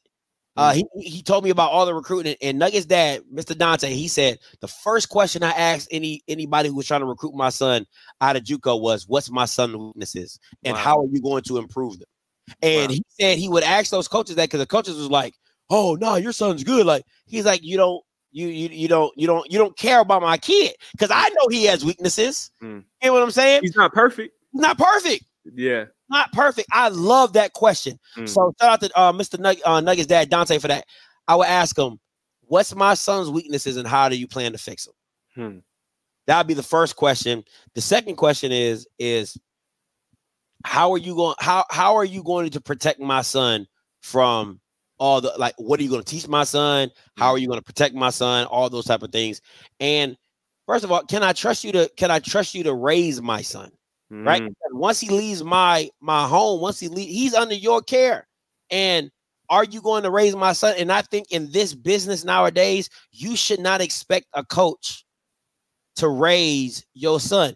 All you can ask your coach to do is, hey, listen, treat my son as if he was yours. Yep. That's all I ask. Just treat my son like he was yours. You know, be real with him, be upfront with him. Because my kids gonna know the truth. Like I tell my kids all the time. My son be like, oh, Dad, you know, you did. I'm like, that's good, but you can do it better. You know, I gotta keep you growing. Right. Yep. Now, when you do something well, you do it well. I'm like, hey, that's what's up, man. You did that. But I'm not gonna lie to you, right? Yeah. My kids are always gonna know the truth. But those will be just a few questions. And honestly, there's nothing Dion could tell me to have my son go to. It's nothing Dion could tell me, because for me, if my son's a 5-star, we think in the league. Okay, we thinking league, and you're not a product of that. Now he could have built a program and got it running and stuff like that. Now, if he got something running, now we could talk. But I'm sending my kid to a factory of something where and I'm gonna tell my son straight up, like, bro, you make this choice unless you're going to work to get where you get. Like, you gotta earn it, because when you go into the league, nobody's just gonna give you your spot. Nobody's a 5-star anymore. Nobody's a 5-star anymore. And if we're being honest, a lot more 2 and 3 stars end up being superstars in the NFL. So you have to learn how to go get it through adversity. You gotta learn that early. You gotta know, I gotta stand out. I gotta be first. I gotta be in the weight room early. I gotta do this and I gotta do that. And now, if you feel that you're being hated on and all that, we can talk about that. But you got to teach your kids adversity through competition. And you got to understand, if you go to the best program, understand there's kids that are the best players. So that's what you asked for. That's what you want. Excellent point, though, Scotty, because during this transfer portal era, right, these kids growing up, man, for us, like, I'm 27, and I know I can sound like an old head saying this, though, but just 10 years ago in high school or in college, coaches were hard. Coaches were tough, but man, coaches loved on you too, right? Yeah. How can these kids understand, just because coach has been on my ass for the past week, I'm not going to say, yo, I'm hitting this portal in the spring, I'm out. How do you try to fight through that? But also, it's a fine balance, because we've seen some kids in school and college be too loyal to where before you know it, you're already a senior. Yeah, and it hurts them. Yeah. So when should you stay and when should you leave as a player right now? Listen, I would, at the end of the day, and make sure you guys go over to make sure y'all go to the pinned message. Go subscribe to my boy 3 Milli Productions. Love. It is in the link. All right, it's in the chat. Make sure y'all, because everybody's loving it. They're like, man, I love it. I love Caleb. Thank you, bro. He has some great interviews. Okay, I'm telling you, he's a great interviewer. Listen, nasty guy. So no Diddy. Yeah. No Diddy. That's a great question, Caleb. And my thing is this. You should already be getting that at home, right? Like my mom is a former military, you know, like my dad's military, my mom's military. So there's a level of toughness and tough love that I've received at home. So I can understand the difference, right? But at the same time, I have to give my son and my daughter the freedom to make adult decisions. I can guide you. But you got to understand, if you tell me, Dad, this, that, and the third, and I want to make this jump and I want to do this, okay, son, this is your life. And at the end of the day, I don't want you to say, Dad, if I would have done this, if you would have let me make this choice, So it's, as a parent, it's a fine line between guidance and control. Yeah. Because, you know Dante's dad was probably like, bro, Nugget's dad was probably like, bro, go to Georgia. It's a layup. Right? It's a layup. That's our goal. That's our dream. Get you to the league. That's a layup. But he had to let his son be a man and make that decision. And you get what I'm saying? It's tough. That's tough, man. Yeah. And I think in some situations, because sometimes it works out if you're over controlling, like David, Serena and Venus Williams, Yep. dad, King David, yeah, or King Richard. King Richard, right? Yep. Super, super controlling. Make sure, boom, boom, boom. Now they're superstars. Yep. Michael Jackson's that, like LeVar Ball, right? Like you see those hovering dads that have turned into success, and then there's kids that have hovering dads that just didn't make it, right? So it's a very, very fine line. And like, one, you got to know your kid, and two, you just got to play it, man. You got to play it by ear, by role, or whatever. But it's tough being a parent, bro, for real. Yeah. For real. You want the best for your kid, and sometimes you have to see it. You got to see them fail sometimes to let them understand what life is really like. You know what I'm saying? So I'm with you, bro. Scotty, man, on your shirt, FAMU. My brother, he went to FAM, where we used to go down there like every weekend all the time. Amazing school. I love FAMU. Do you think that, because I know Coach Prime had, detractors saying, yo, HBCUs, man, we've been doing this. We've been having great football. We've been having great athletes. It speaks for itself, whether you talk about Jerry Rice, Walter Payton. The list just keeps going on and on. Steve McNair. We can just keep going. Doug Williams. Do you think that the entire fizzle of the Coach Prime effect, is that gone? Or is Jackson State still okay? Is FAMU still okay? Alabama State? Has the overall state of HBCU football changed since Coach Prime has left? Let me okay. I love my analogies. Yeah. You got to look at Prime's effect like this. If you're making rice, right? You're Haitian, right? No. What are you? Hey, I'm from the South, bro. Are you straight from the South? African American, bro. Caribbean, Black American. Caribbeans love their rice. Yeah. But I love rice too, though. Okay, cool. So let's say we making white rice, right? Or we making some type of chicken rice or whatever. Yeah. It tells you to bring the packet to a boil, right? Like bring everything into a boil. That's Dion. He gonna bring everything to a boil. You take him out, it's just a simmer.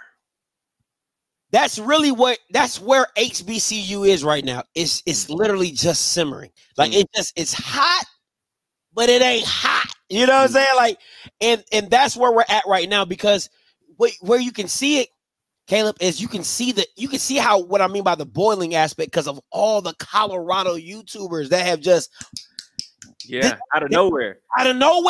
Yeah, it's a lot of them. It was the same thing in the HBCU space, but just not to the craziness of what it is now. I've seen YouTubers, Primetime Media and Primetime Football and Buck Prime and Prime in Me. It's crazy, right? So that's just what it is. And the sizzle aspect is the loyals, the loyalists, the people that bleed HBCU is always going to keep it simmering. And for me, I don't think it's a one individual. I do believe like individuals can come into the space and make it boil again. But I think for me, it takes a mind shift of leadership to understand what they have to bring it to a consistent boil. So it's just always popping in the spot. And I think that's why you have people like me and people like Blue and Tamara and Ken and all of us that do our things in our own different way to keep it bubbling above the, just keep it simmering and keep it going. That's right. And making it and keeping it relevant. You know what I'm saying? Because there's things, I get text messages all the time when people saying, man, Scotty, like, I ain't know nothing about HBCUs. I'm a Colorado fan. I'm a Georgia fan. I'm this fan. But I saw your channel and now I'm interested in what they doing and how they doing it and stuff like that. And that means a lot to me, because I love bringing new people into the space, because I was that new person into the space. That's right. You know what I'm saying? I was a person that didn't know nothing about the SWAC and didn't know who was whose rival or whatever. But then if you're black, as much as you root for Prime in Colorado, if you're a black person and you have not experienced an HBCU game, you don't understand what it feels like to be in the midst of 20 to 30,000 of your own people listening to your music. Scotty, man, listen, bro. I'm born and raised here in Atlanta. People, man, what they don't understand is homecoming season. When you got the whole AUC, when you got Clark, you got Spelman, you got Morehouse, you got all these things going on at the same time. It's nothing like it. Nothing like it. Growing up, we used to have this one sports debate all the time. what if integration never happened? And if it did happen, which it did, what if all the players clicked and said, you know what, I'm going to stop playing for Ole Miss that's talking about Old Dixie Lee, and we got Robert E. Lee, mascot, on the sideline, and we're the Fighting Rebels, Confederate Rebels, right? I'm not playing for Alabama no more, where I couldn't even go to school here just 50, 60 years ago. I'm not going to Georgia or Florida no more, where they used to have little black baby dolls throwing them as gator bait. All these things happen. Yeah. But instead of going to Florida State in Tallahassee, I'm going to FAM. Instead of Deion going to Florida State, he goes to a FAMU. Michael Irvin goes to a FAMU or a Bethune. Or even right now, Travis Hunter is still at Jackson or anywhere else. Scotty, what do you think it will take, or is it even possible that our top black athletes will then click and say, yo, instead of us going to these Power Fives, we're going to start going to the HBCUs again? Once college football fully integrates itself as a semi-pro business, it's never going to happen. It's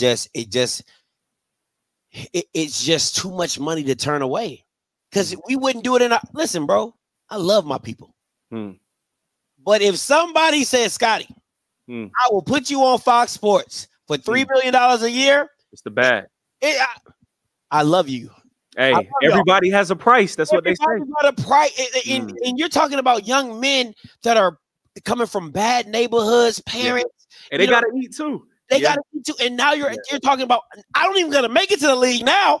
I can make $300,000 a year playing football as a freshman. It's no pressure. It's no pressure if I don't make it to the league. I'm already in the top 1%. Wait, and it's say that ain't no problem. That ain't no problem, right? So it's that, and think about it. If I'm a young man and I invest that money the right way, I don't have to worry about money ever again. Wow. You see what I'm saying? So it's not, once you take the essence of just football and culture and you implement business, I don't get mad at anybody for choosing what's right for them business wise. But what I tell HBCU people, and I'm always going to say it, it's too many kids to worry about the ones you can't afford. Wow. Bingo. It's too many kids to worry about than the ones you can't afford. Like, you're just like, man, if we could get that kid, every kid up there might come. Not every kid gonna stay up there. That's number one. And then kids that are below them might come up, and you might find a diamond in the rough. Exactly. You see what I'm saying? So you can't compete with something you can't pay for. Like, you just why am I worried? Like, that's like me, like, man, that person got a Maybach. Oh, I can't afford that. Don't even worry about it. Don't worry about that. Stay in your lane. I'm staying in my lane. Yeah. You know what? You know what I like? I like that Chrysler Pacifica, that new van. That look real nice. Reliable. It's gas efficient. Come on, hybrid. You know what I'm saying? It's understanding your value in your lane and understanding. Listen, I've talked to a lot of white people, a lot of athletes that went to white schools. One thing they say, man, I wish I went to a HBCU. Wow.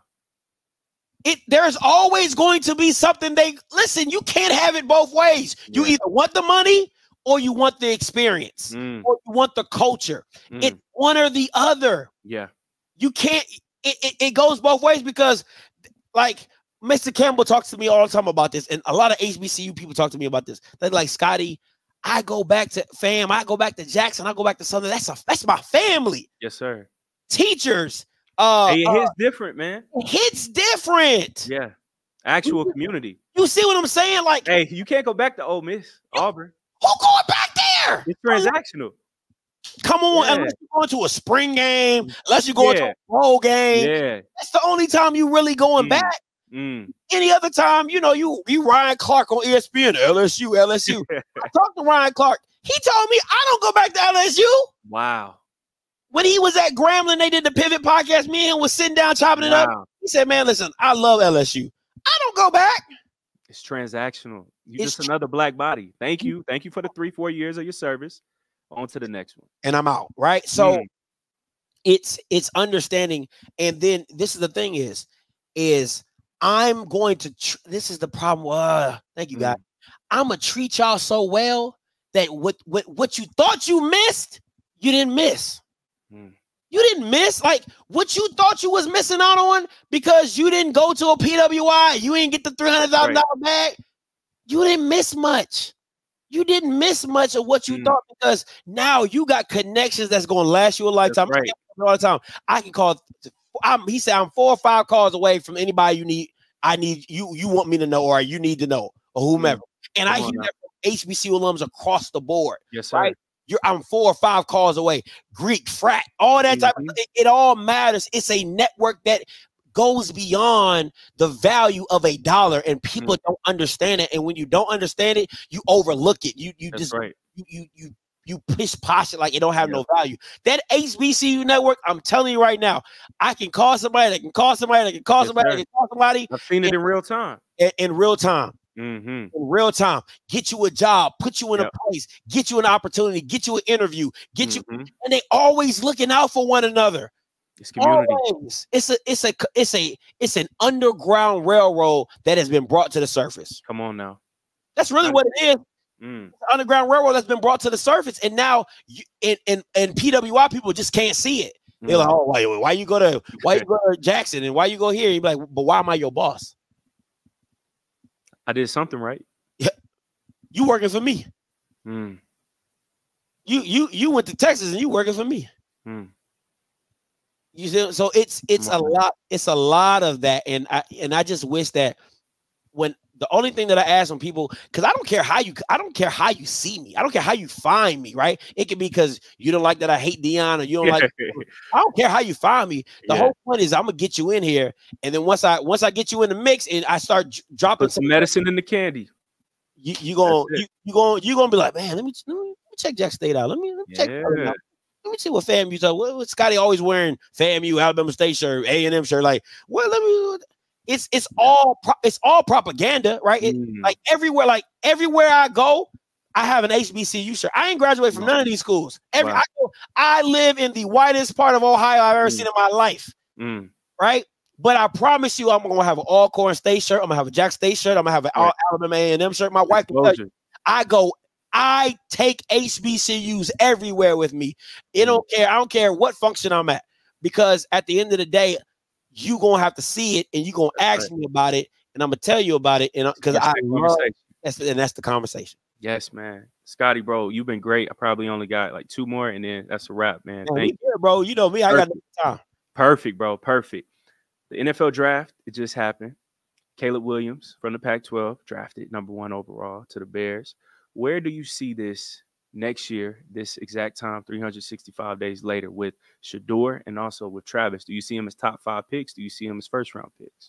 Travis is a first-round pick, and I'm picking him blindfolded. Okay, like, hey, listen, and they were like, Scotty, who you with Travis on? At receiver or corner or both? I don't give a damn. I put him an athlete. I just want him right there. I got to have him. You know what I'm saying? Shedeur, I think Shedeur is I know where his dad wants him to go, but I think where's that? You think Dallas? Top 5. Yeah. No, I'm talking about top 5. I got you. In top 5 programs have top 5 problems. And that's what people don't understand. That's what you don't understand. You get what I'm saying? Like top 5 teams, top 5 for a reason. Top 5 for a reason, right? Yeah. You're missing something, and to me, Shedeur is not. He's not a Joe Burrow. He's not a Cam Newton. He's not an Andrew Luck. He's not a Peyton. He's not that, right? Everything has to be set for him. If you give Shedeur, if Shedeur gets picked between 15 and 30, he's good. It's a problem. Bro, him on Dallas, I tell people, it's a problem. Receiver, top 5 defense. Yeah. Y'all can say whatever you want. He come to Dallas, I'm getting me a #2 jersey. All right. I called Bucky. I told Bucky, I said, listen to me. I said, Shedeur go to Dallas. I said, I'm gonna need a #2 jersey. I said, I don't care what y'all doing. Yeah. I need a #2 jersey. Yeah, he would be perfect. I'm cool with that. You get what I'm saying? I'm cool with that, because all he needs is the talent. Yeah. That's that, and you see that everywhere he goes. If you give Shedeur the talent, he'll make it work. Yeah. If you don't give Shedeur the talent, I don't know how much you're going to get out of Shedeur. That's the part that I think people don't understand. I I don't think he's an elevator of talent. Like he's not the Aaron Rodgers. Maybe in time he'll probably become that. Yeah. But to draft him in the first 4 or 5 years, you give him a solid team, you can have a problem. You can definitely have a problem on your hands as a guy, especially how accurate he is. Yes. You can have a guy that is deadly. And man, Scotty, to your point, bro, that's not a bad thing.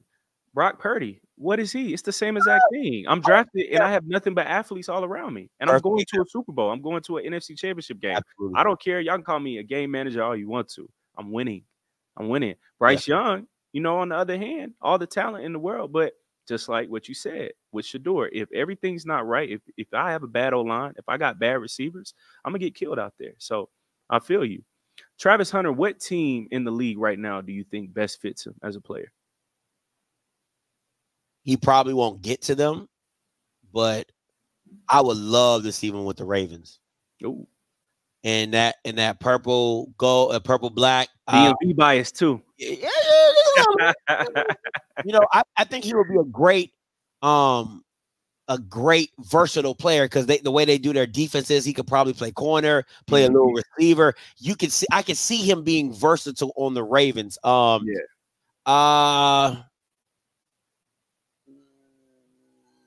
Maybe the LA Rams. Yeah, I was thinking the Rams as well. Maybe the Rams. And San Fran too. It'll be time by then.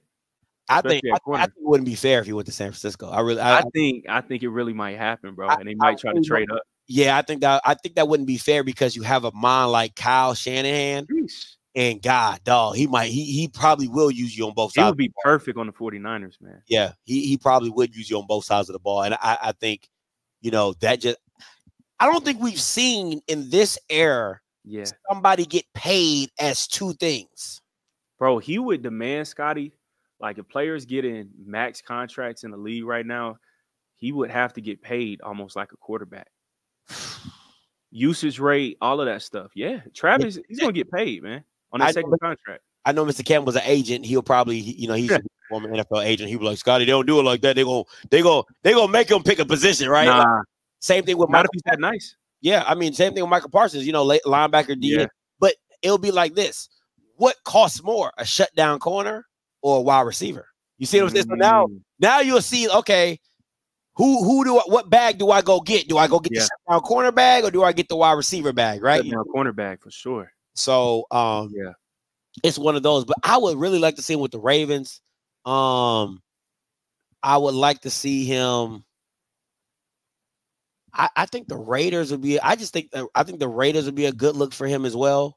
With Antonio Pierce and those boys and defensively, I think that'd be a great look. Beyond of the NFL, if you will, and going He's to a renegade, and going to they're going to and being in Vegas. Gotta be safe though. So something like that. Yeah, I think those teams would be. I think those teams would be great fits for him. The thing that I'm curious to see is how personable, could he be an Odell Beckham, just like personality wise, or Keon Coleman? Like, what's his personality really like? I love Keon Coleman too, by the way, Scotty. Everybody love him already. Scotty, bro, the whole draft, I was telling people, where is Keon? Why are y'all not drafting him in the first round, bro? Yeah. Dallas, they dropped the ball with that one. But yeah, man, hey, you right though, Scotty. You right. I would love to see Keon and CeeDee Lamb. God. And they cousins too.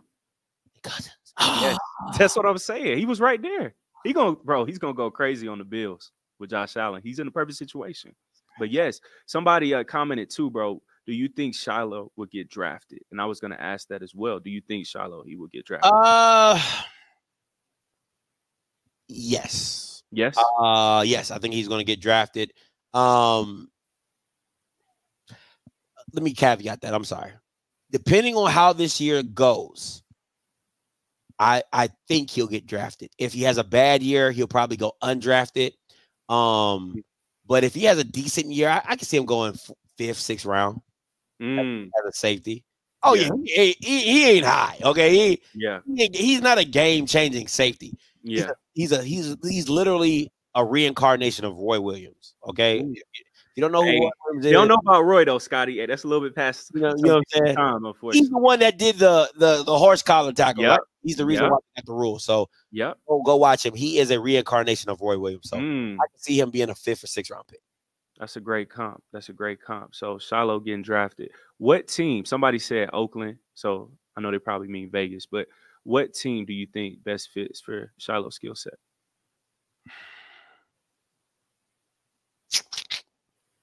I would say Seattle.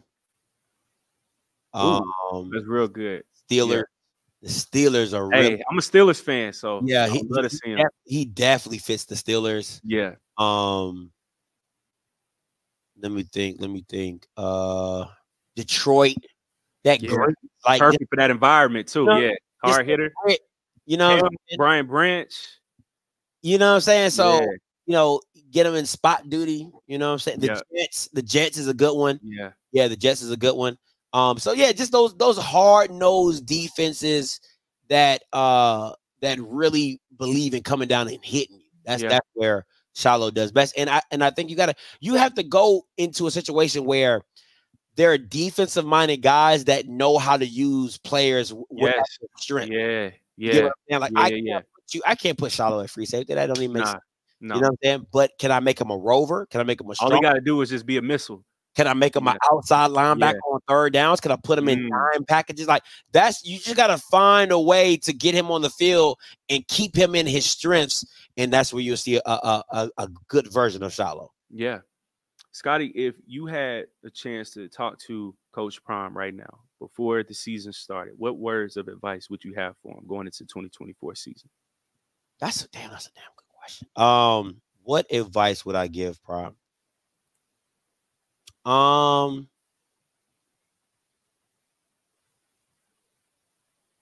advice would I give Prime? I would say he can't turn down. He can't turn himself down because you already had that first year of I'm coming on. So you can't turn that down. What I would say is you'll have to rebrand yourself a little bit. Yeah, I agree. And really showing who you are, like, you know, how you talk to players, how you know what I'm saying? Like you just gotta show a different side of you. Yeah. That kind of, because the people who love you are going to protect you. Yes. Right?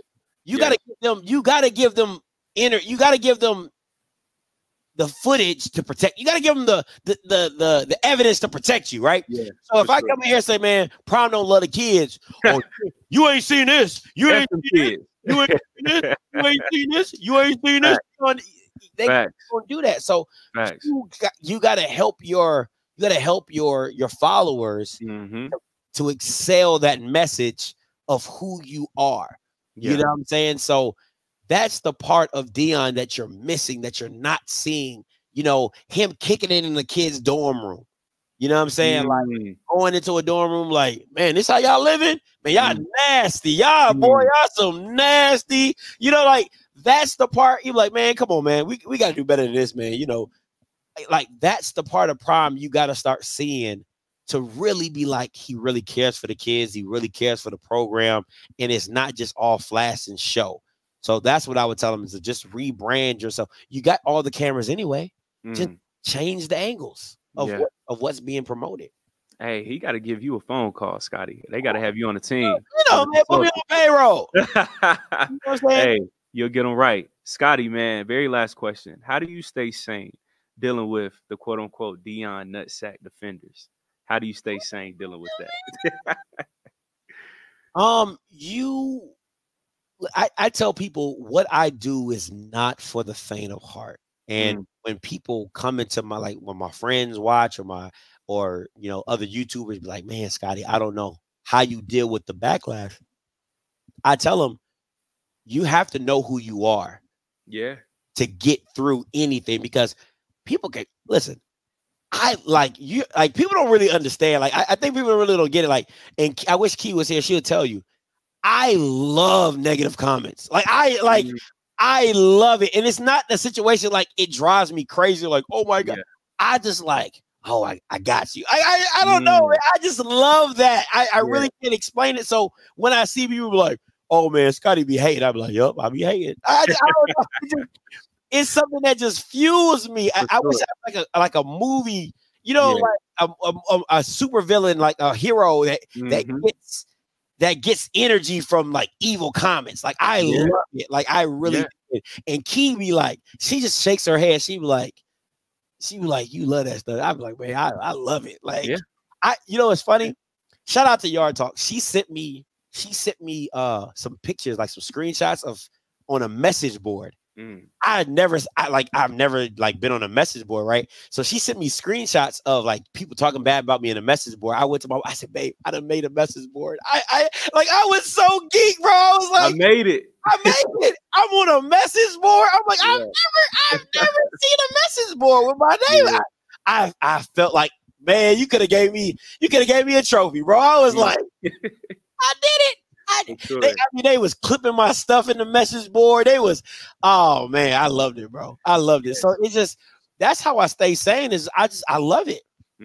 I love it. Like man, I can't explain it. I can't explain it because when I tell people you got to know who you are, like I know who I am. You know what I'm saying? Like you can call me whatever you call me. I know who I am. So, you know, it doesn't really bother me. It just like water off a duck's back. It just rolls right off me, man. And I tell anybody who, if you're going to go against, people don't understand. It's not hard going against a herd mentality.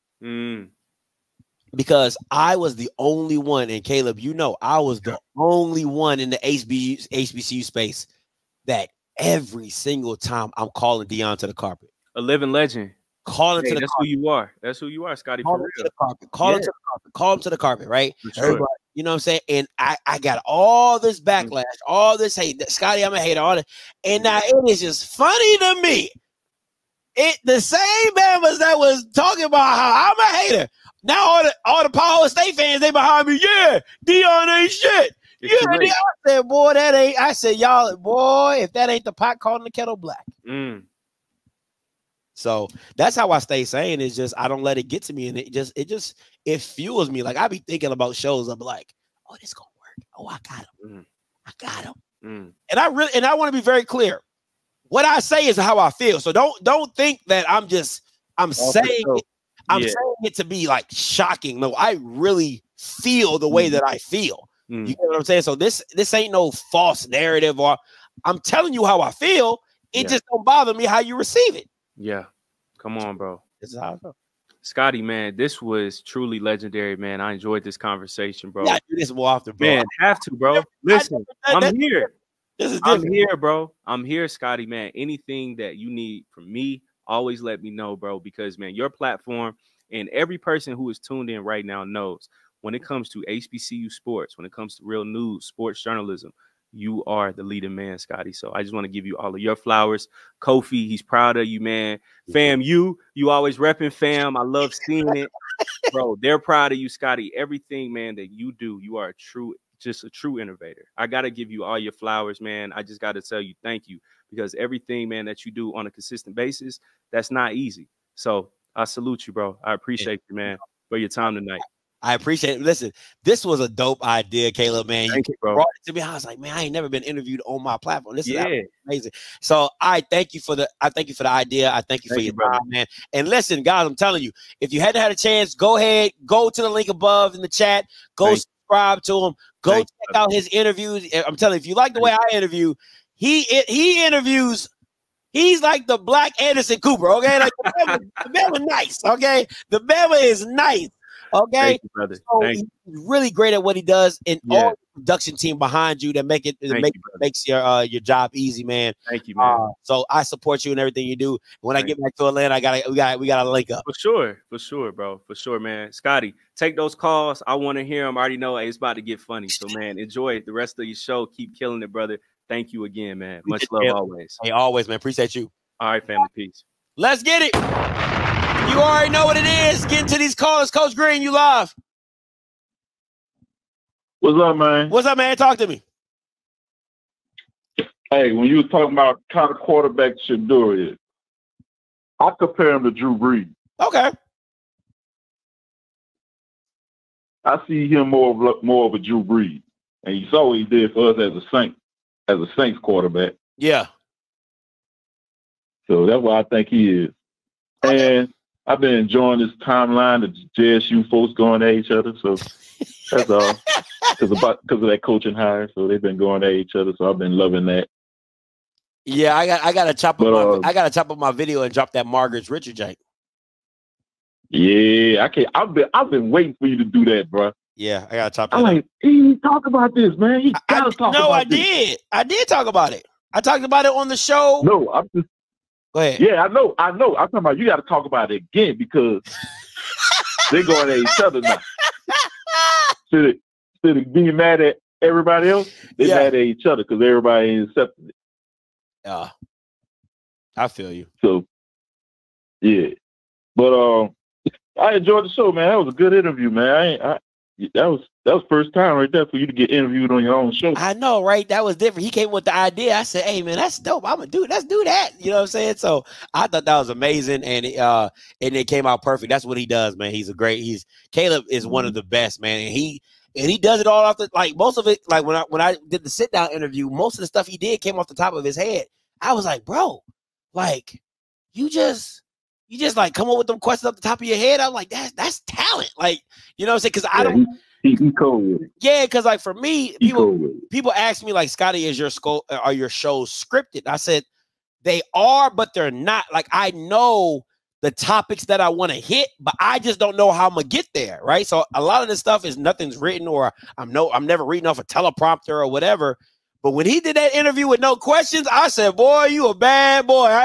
I said, when I do interviews, I be having questions. I gotta write my stuff down or I'll forget it. So now he's a bad boy, man. You gotta check his channel out. It's really good.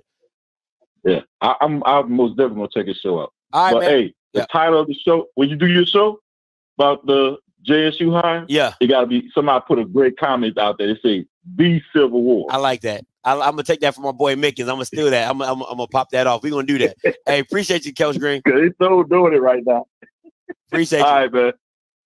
All right, guys. Listen, I'm gonna get up out of here, man. Listen. Shout out to my guy Caleb.